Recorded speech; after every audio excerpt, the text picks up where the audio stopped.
I'm thinking Penn State fans are going to like Mylachi Williams. You are Locked On Nittany Lions, your daily podcast on the Penn State Nittany Lions. Part of the Locked On Podcast Network, your team every day. Yes, you are Locked On Nittany Lions. Thanks so much for making us your first listen and watch every single day. We are free and available wherever you get your podcast. Part of the Locked On Podcast Network. I'm your host, Zach Seyko, and I'm joined once again. The everydayers know him very well. That is Richie Schnyderite, publisher of Rivals Penn State, Rivals Rutgers, Rivals UConn, the trifecta. Richie, it's great to have you back on. Now, this is a little bit of older news. I mean, with the news cycle, but recruiting has slowed down. And then Penn State, this was the one that we kind of knew about was going to happen.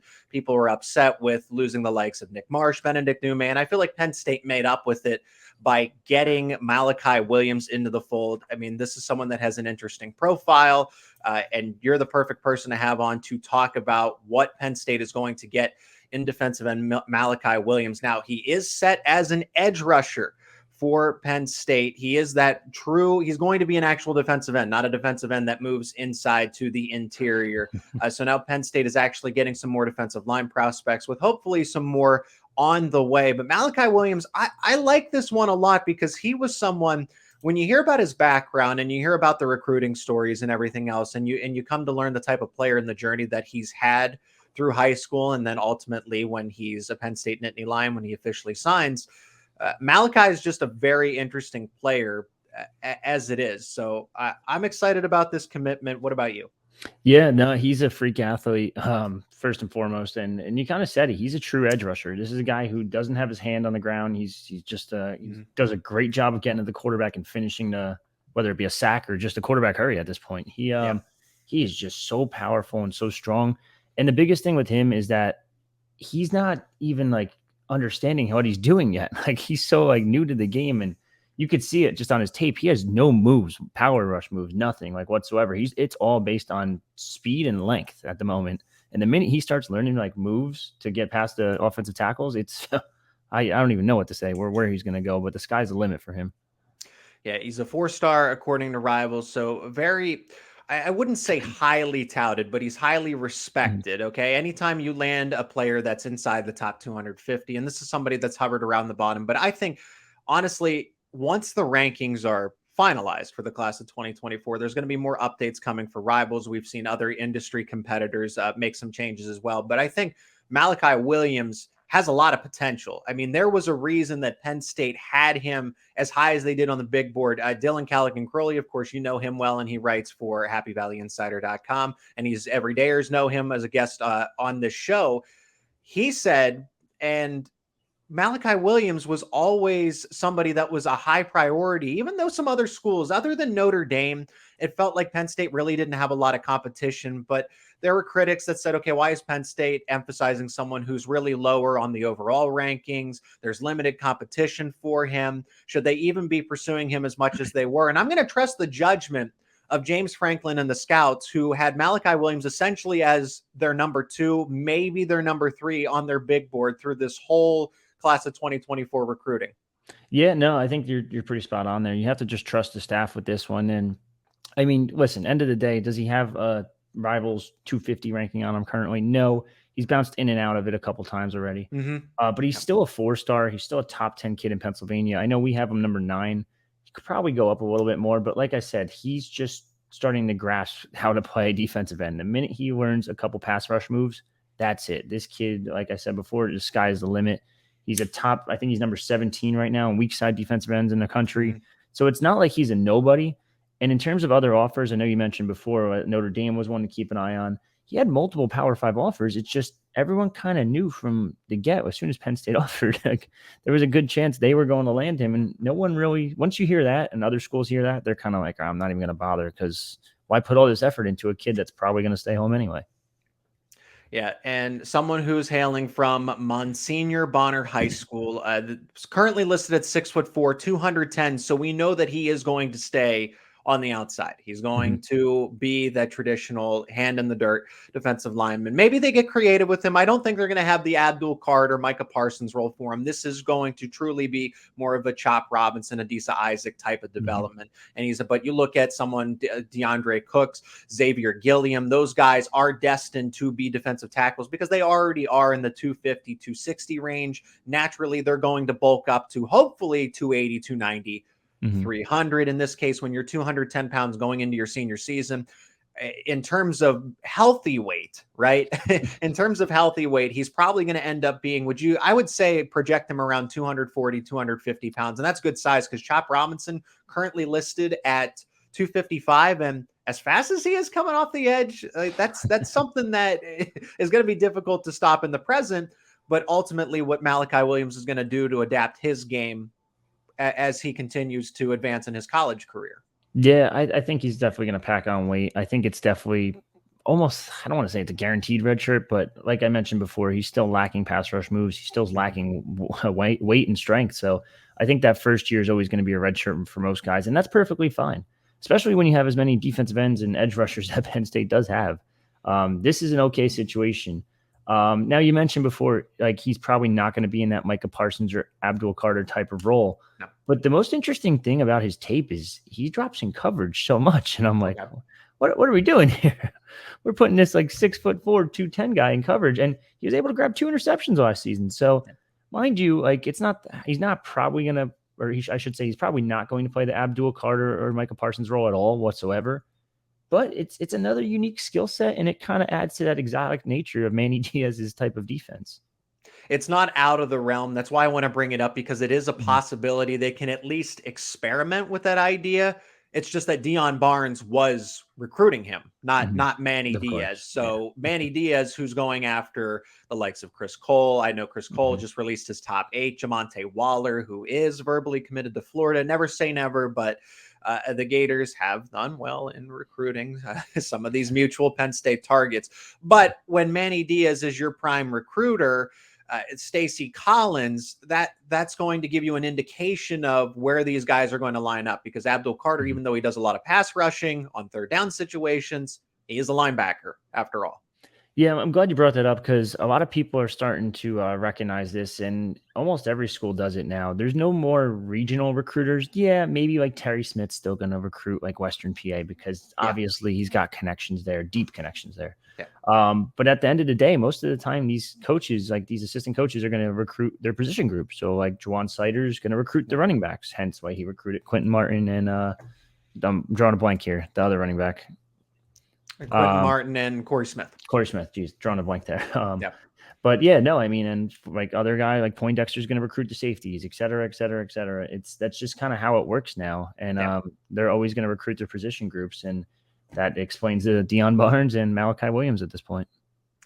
So that is the case for Mylachi Williams. I'm excited for this one. I ultimately don't think he'll be the most impactful recruit commit out of the class of 2024. That's Quentin Martin. And with all the industry, we're going to get into this in the second segment, talking about the industry rankings as a whole and where players are just they're going up and down all around. Rivals is going to re-release and update its rankings come August, just here in a few weeks, right? Very exciting time. But to get a better perspective, let's just like Ethan Grunkmeyer, right? He's 6th according to ESPN. He's top 10 according to On3. Rivals still has him in the 20s. But this was someone. It's not about criticizing the industry rankings. I want to talk about how Penn State has been able to find the diamonds in a rough a lot of time. It's not an excuse to say, well, they got another low 3-star, or this was someone they settled for. This was not somebody that they settled for. And that's, again, the case for Mylachi Williams. Richie, how ultimately, where do you project him to be? I see as someone, I do agree. I think he's going to redshirt. There's a lot of defensive end depth. I know that Chop Robinson's going to go into the NFL. I'd be surprised if he stays for another season, given the timeline of Mylachi Williams being in the class of 2024. But if he's going to finish around 210, 220, that's not going to get it done in college football. He's going to have to bulk up to at least 240 pounds if he wants to be a serviceable defensive end. But just with the motor that I see, the step, yes, limited knowledge of the game, but something that you can teach football. You can't teach athleticism. and Mylachi Williams has all the, again, raw prospects. That's what Penn State likes to do. They like to take these athletes who are just pure speedsters. They have brute strength, and then they solidify the X's and O's and get the most out of them. So take Micah Parsons, if you will. He was a defensive end and running back. They moved him away from the football. That doesn't happen. And they turned him into one of the best linebacker prospects ever. He had a great career with Penn State. Abdul Carter, already starting off as a linebacker, but going from a 3-star, 4-star, someone who was like an 88 grade, to now who's going to be a consensus first-round pick. So Mylachi Williams, where does he ultimately project? I think he's definitely going to, well, I mean, obviously he projects defensive end, but in terms of ranking wise, I think he definitely ends up in the 250. I think it'll be in the lower half of that 250. I still think he'll probably bounce around that 240 range, 230 maybe. Like I said before, it's all potential based on his ranking, especially just because you see glimpses of what he can do with just his speed and length alone. And as soon as he adds more weight, hopefully we get his senior tape out there, and or someone will get a senior tape out there, and we'll get to see him a little bit more, especially in-person evals this upcoming fall. And that's definitely going to help, I would assume, just because every time he touches the field, he's been dominant. So yeah. I really think he's definitely going to rise in the rankings. I know he's number 9, like I said before, in the state of Pennsylvania. I'd probably say top 5 or top 6 when it's all said and done. Maybe higher, maybe a little lower, but I definitely don't see him finishing at 9. Anything can happen, right? I look back at the rankings and see guys like Jason Kabinda who were an afterthought in some of these past classes. And I know projections and scouting have gotten better over the time as more resources have been involved, right? The industry has expanded so much. It's, you now have ESPN, Rivals, On3, right? And that's why we're going to talk about this in the second segment. But I think that Mylachi Williams projects well. I think he can be a starting defensive end. Do I think he's going to challenge records or break them? No, but I can see him being a solid everyday starter by his junior season.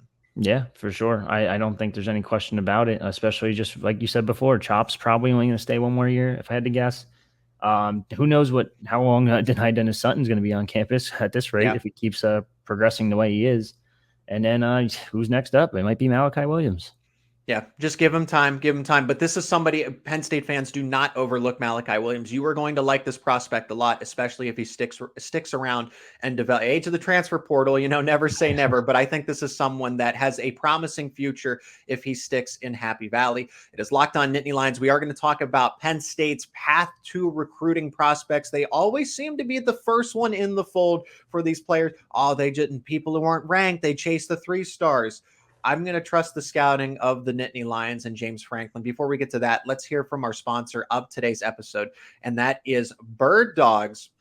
Bird Dog shorts and pants are incredible. Bird Dogs make you look good. It's as simple as that. Bird Dogs stretch khaki shorts are designed to fit slimmer through the thigh and the leg, giving you that truly sculpted look. Bird Dog shorts do the exact same thing as Lululemon, but they fit way better. They fit way better than regular shorts that are made from stiff, restricting cotton. Bird Dogs fix that issue by inventing cloud knit fabric that looks just like khaki but stretches, so you get that way slimmer fit without having to sacrifice movement. Bird Dog uses an anti-stick wicking fabric that keeps you cool and dry all day long. I got a couple of pairs of Bird Dog shorts myself, and I got to say they live up to the billing. So go to birddogs.com/lockedoncollege for yourself for a free Yeti-style tumbler with your order. When you order from them, you get a free Yeti-style tumbler. That's birddogs.com/lockedoncollege for that free Yeti-style tumbler. You won't want to take your Bird Dogs off. We can promise you that. And again, thanks for making Locked On Nittany Lions your first listen and watch every single day. Check out happyvalleyinsider.com. Have that be your first visit for all Penn State content, whether you're for all the analysis, great staff over there. Richie, of course, you're the publisher of that site. What can people expect when they visit happyvalleyinsider.com? Yeah, I mean, anything and everything Penn State athletics and recruiting. Dylan just posted a new article today from the new baseball coach in Gambino, and they were talking about him and in-state recruiting. And then we had another article about a Penn State baseball draft pick. And I mean, obviously, we have more than just Penn State baseball, but we also have a recruiting article out today and a breakout candidate for the offense this upcoming 2023 season. Anything and everything Penn State recruiting, Penn State football, wrestling, baseball, hockey, literally everything Penn State is on our website. So definitely check it out. And we also have a great forum with a bunch of great people on there. And it's probably one of the most interactive forums on the web, I would say, in terms of Penn State. Get involved, happyvalleyinsider.com. Now this is where we're going to put rivals up against the test of On 3, 24/7, the ESPN, all of them, right? And this is more about what Penn State has been able to do. And there's a little bit of inconsistency. Some places again are changing some rankings, and there are a lot of guys jumping up and down, moving all around. I think it was interesting. On 3 has moved Quentin Martin, who's personally, I haven't seen a better prospect in Pennsylvania since Micah Parsons than Quentin Martin. And all it took was 10 seconds of Quentin Martin going toe-to-toe with Miles Sanders in agility drills. When Quentin Martin, who was 16 at the time, mind you, going up against a multi-year NFL veteran in cone drills, and it looked like from the naked eye, beating him in a split second. That's going to lead me to believe that, Martin's the best prospect in this class, hands down. But now he's shifting. He's outside the top 100 for them. But bottom line is, Penn State, you need to, when industries and coverage from rivals, right, talking about the big board, you need to trust Penn State's judgment. Sure, yes, they're going to have Jeremiah Smith at the top of their board. The wide receiver is the consensus number 1 across the board, right? They're going to offer players like Julian Sayin as well, Dylan Raiola. They had offers out to them. You want to be able to extend that olive branch to players to see if they're interested. But recruiting in this case, and this was something important that's been said to me now multiple times, Penn State is going to miss on more targets than it lands. That's just the fact of the matter. But at the end of the day, I trust Penn State's judgment. So if you show me a big board and you genuinely tell me that Penn State values Mylachi Williams, they say Jalen Harvey is at the top of their board. These are essentially 1A, 1B when it comes to pass rushers. I am going to believe Penn State that they see a lot more film, and that's their job. Part of the, I don't necessarily want to say the issue, but somewhere along the way, this is one of the insights into the recruiting industry. Scouting evaluators can only evaluate talent if they see them. There's no point in making a guess on a prospect that you've seen maybe play a handful of games. It's not until they get more work. It's not until they go to the summer workouts, the summer camps, where scouts can truly get a grasp of what these players bring to the field. Whereas Penn State, that is what they have a whole team devoted to constantly evaluating talent, and Rivals 24/7, On 3, you name it. They have select staff members evaluating all across the nation. But it's just Penn State being a little more coordinated with what it's able to do. And that's why they value prospects a lot more than some other places might. Yeah. I mean, hey, at the end of the day, if every network was as good as they say they are, they would all be on college football staffs, correct? Yeah. I mean, we could just put it like that. But yeah, no, we see guys a ton. And I think just using Quentin Martin as an example, I know you said that he dropped out of the top 100 for someone, and I'm just learning about this now, to be honest. I didn't check anyone else's rankings. I don't really care because I just focus on Rivals. But that's insane to me. Like, how do you drop him out of the top 100? And from what I'm looking at now, he's not even number 1 in the state. Like, I don't know. Maybe it's just me. Maybe I'm biased, but I just think Quentin Martin's a full-blown stud, and I don't even know if he should be listed as a running back, to be honest, because I think he's just a full-blown athlete and can do it all. And not many 6'3" running backs out there. Let's just be honest there. I'm just, there's sometimes you see recruiting rankings from other sites and other networks, and you're a little shocked and you're like mind blown. I know, like, one came out on Twitter the other day, or like a graphic or something. And it was like a quarterback one. And it's like, Ethan Grunkmeyer was top 10, like you said. And I was like, all right, that sounds about right. Like, and he probably will get a boost in our new update in August. But then I saw Miles O'Neill, who I've seen multiple times, being from Jersey, out of the Hunt School at number 6. And I was like, what the heck? What are we doing here? Like, but yeah, end of the day, you're not always going to get them right. I don't want to say it's a guessing game, but like, can be. It can be, honestly. Like, it is a very difficult thing. But it's tough to evaluate certain guys when you see like Ethan Grunkmeyer, for example. Like, we didn't get a whole grasp of him beforehand because he really doesn't play the best competition out there in Ohio. Then he starts working with Brad Mandler, Drew Allers, quarterback coach, and a very well-known guy throughout the Midwest in terms of quarterback trainers. And then all of a sudden he goes to Toledo, Evan lights it up, and it's like, okay, now we see you versus like some good comp with some great receivers, some great DBs. You're looking off the DB as you hit the receiver. Okay, now we're getting a little bit better feel. And that's why everyone judges these first, like, I want to say the first ranking, the second ranking when they commit and all that, but they really mean nothing. The only ranking that matters is that final ranking at the end of the day when they sign the dotted line. And even then, we don't even stop then, because we reevaluate them after the All-Star games that they're in. And then the second signing period is when it's official. That's the final ranking for that class. So Quentin Martin might be a 4-star top 51 for our Rivals right now. Who knows what he's going to finish when it comes February? Yeah. I personally think he's higher than that. And if we're going to keep him at running back, then I think I have a good argument to be the number 1 running back, especially when his senior film gets out there. I think he's just going to blow by some guys, and it's going to be an absolute insane show to watch. And his huddle tape is going to have a ton of views. And that's my point ultimately, is that Penn State devotes the resources to, they don't look at, frankly, they just don't. They might look at Rivals, they might look at On 3, they might look at 24/7, and they say, okay, thanks, but no thanks. I don't think they laugh at it. They laugh at it because it's a job, it's somebody's career. And there's a lot of good people, especially, talking to Clint, talking to Adam, that do this job diligently on a daily basis, asking Adam, hey, what do you do for the outside of the summer? Well, I'm still going to high school football games. I'm still constantly evaluating the talent, but that is part of it.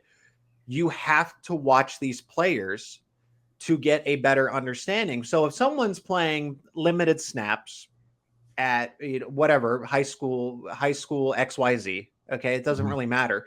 And yeah, they have some potential, but it's like, okay, you only have so much tape. You have some highlights, but it's not really consistent.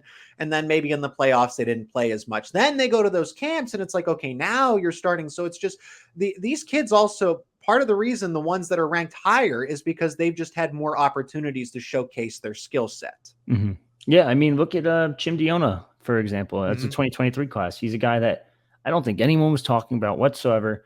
Great size. No one really saw him play whatsoever. He goes to Dunlac High School, starts showing out his senior year, and it's like all of a sudden 1 Power 5, 2 Power 5. I think he ended up finished with like 8 or 9 Power 5s within the span of, I want to say early December to January, or like early January. And it just went insane. And his whole recruitment blew up and ends up at Penn State. So, I mean, there's late bloomers too. You honestly, you got to just trust the staff at the end of the day. They do it. I know we do it quite a bit. Like our guys, I trust more than anyone, but the college football coaches, they don't, like, I hate to say they don't have lives, but it's really true. They are working their tails off to watch film nonstop, to watch this, to read, not even just do that, because they still have to reach out to these kids and make sure they build that relationship.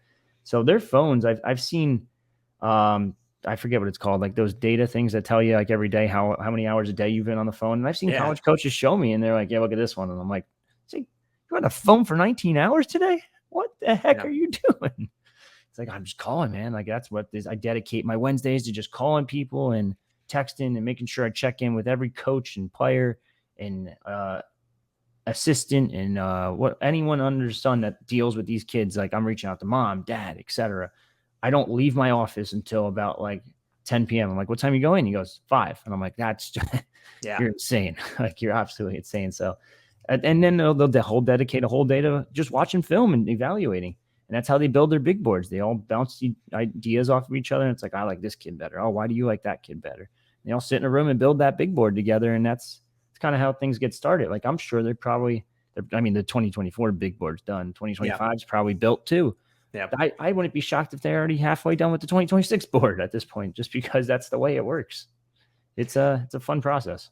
And not to get ahead of ourselves, but 2026 is going to, I think that's might be a pivotal class for Penn State. Mm-hmm.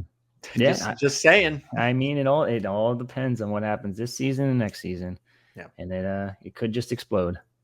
So, but that's just it. You bring up the point that the coaches and scouts are constantly collaborating. Mm-hmm. I'm not saying that Rivals can't do that or that they don't do that, but I feel like, Adam's very, nuanced with his work. He's not sitting down he doesn't get together at the table every night with 10, 11 different people in the industry and saying, okay, let's go through. He might talk to some people and gather opinions, but that's Penn State's job. So once again, if I see Mylachi Williams on the board as the second or third prospect, that is available to them. Liam Andrews as the top one, who we're going to talk about in this third segment here.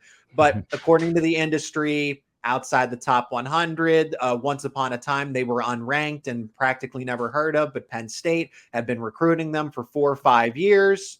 I think I'm going to go with the Nittany Lions in this case. Yeah, like I said before, just trust the coaching staff. And we meet up every rankings update, or prior to every rankings update. We do a group thing, like group Zoom, all that. We break down film, we talk to each other. Okay, same thing. Why do you like this guy, this guy, this guy?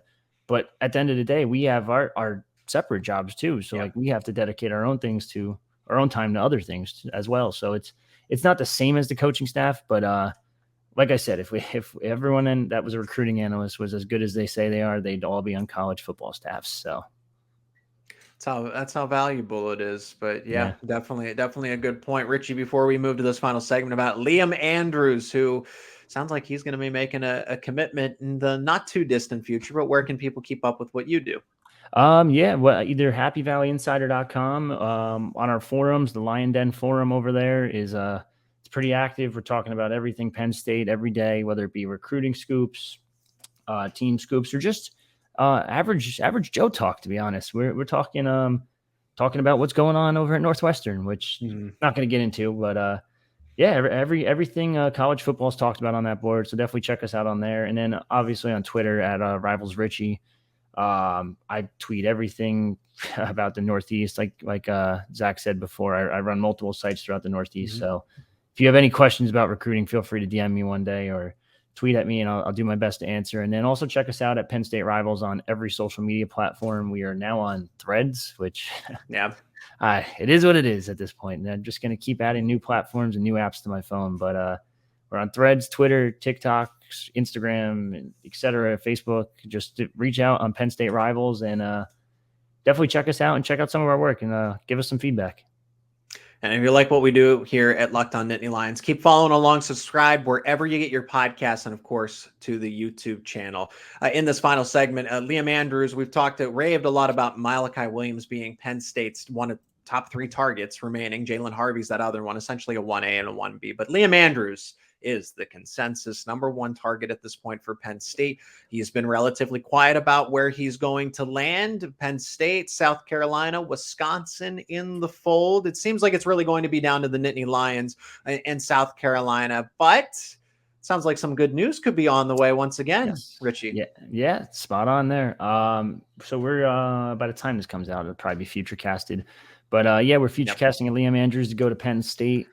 Massachusetts kid. This is a really big get for Penn State because they did strike out a little bit with defensive line recruiting, but this one is one of the top guys on their board. This is a huge win for them. He's out of Massachusetts. Not only do you beat out South Carolina, Wisconsin, he also had, I want to say, 20 something total offers, which consisted of mostly Power 5s.